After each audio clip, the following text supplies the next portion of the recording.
মারের যে ধরন যে প্রকৃতিতে দেখলাম অবস্থাটা খুব একটা ভালো আমার মনে হচ্ছে না। ওর উপর যে আক্রমণটা হয়েছে এটা আমার মনে হলো আক্রমণটা খুবই উদ্দেশ্যমূলক। এটা আমার কাছে মনে হচ্ছে না যে এটা একটা মারামারির মধ্যে কিংবা পিরামিডের মধ্যে ঘটনা ঘটে গেছে। আমরা তো জীবনে এই ধরনের বহু ঘটনা ফেস করেছি তো আমরা, কিন্তু এই ধরনের একটা অমানবিক আঘাত ওর আমার মনে হয় গলার উপরের মাথার যে অংশটা এটা বোধ হয় ভিতরে কি অবস্থায় আল্লাহ বলতে পারে। আমি দেখলাম যে যেটা রক্তপাত এখনো হচ্ছে মাঝে মাঝে নাক দিয়ে, তো অবস্থাটা খুব একটা ভালো আমার মনে হচ্ছে না।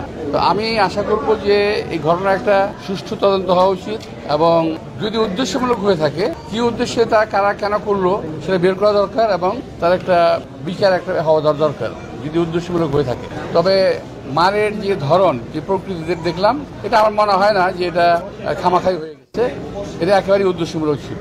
আমি শুনলাম সরকার সদয় হয়েছে, বলেছে যে তাকে বিদেশে পাঠাবে। বিদেশে পাঠানো যে কথাটা শুনলাম খুব ভালো লাগলো, কিন্তু এখনো পাঠানো হয়নি, এটা আমার কাছে ভালো লাগলো না। এখন আমি জানলাম বললো যে আজকে এবং গতকাল এবং আজকে বন্ধের দিন ছিল। এই ধরনের একটা ঘটনায় বিশেষ ব্যবস্থায় তাকে বিদেশে পাঠানোর একটা প্রক্রিয়া করা উচিত ছিল বিশেষ ব্যবস্থায়। এটা হলো এক নাম্বার। আর সেকেন্ড হলো যেখানে পাঠাবে বিদেশে পাঠিয়ে দিলাম সবকিছু শেষ হয়ে গেল, এটা কিন্তু বিষয় না। আমার বিষয় হলো ওর কোথায় ইঞ্জুরি হয়েছে, আমাদের দেশে ডাক্তাররা এটাকে বের করতে পেরেছে ওই ইঞ্জুরিগুলো কোথায় কোথায় হয়েছে। সেই ইঞ্জুরির ট্রিটমেন্ট বিশ্বের যে দেশে ভালো হবে আমি মনে করি সে দেশে নেওয়াটাই বেটার।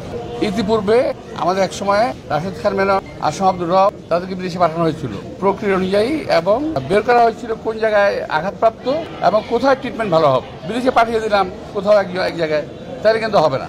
যদি উদ্দেশ্য থাকে ভালো করার, তাহলে যেখানে ট্রিটমেন্ট করে ভালো হবে সেখানে তাকে ট্রিটমেন্ট করতে দেওয়া উচিত। বিশ্বের অনেক ভালো ভালো জায়গা আছে।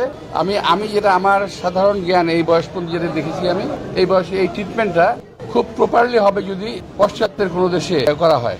বিশেষ করে এই ট্রিটমেন্টটা আমি এটা আমাকে আবার কি ভুল বুঝবেন না, আমি যতটুকু আমার জ্ঞান আছে তাতে বলছি এই ট্রিটমেন্টটা সবচেয়ে বেস্ট হবে যদি জার্মানিতে পাঠানো হয়। ওই সিঙ্গাপুর, ব্যাংকক এই সমস্ত ট্রিটমেন্ট আমি মনে করছি না খুব একটা ভালো হবে। বিকজ আমি সিঙ্গাপুরের পেশেন্ট, সিঙ্গাপুরে ট্রিটমেন্ট করি, ব্যাংকক আমি ট্রিটমেন্ট করি, দেখেছি আমি। তো যাই হোক, সরকার ভালো বুঝবে, যেটাই করুক তাড়াতাড়ি করা উচিত। দিন যাবে ক্ষতি হবে। ওই যে পরিমাণ অ্যান্টিবায়োটিক পাচ্ছে এখন, এই অ্যান্টিবায়োটিক তার শরীরে বেশি দিন নিতে পারবে না। এটা আমার সামনে ডাক্তাররা আছে, আমি ওদের খারাপ করেছি, তারা কথা বলেছে।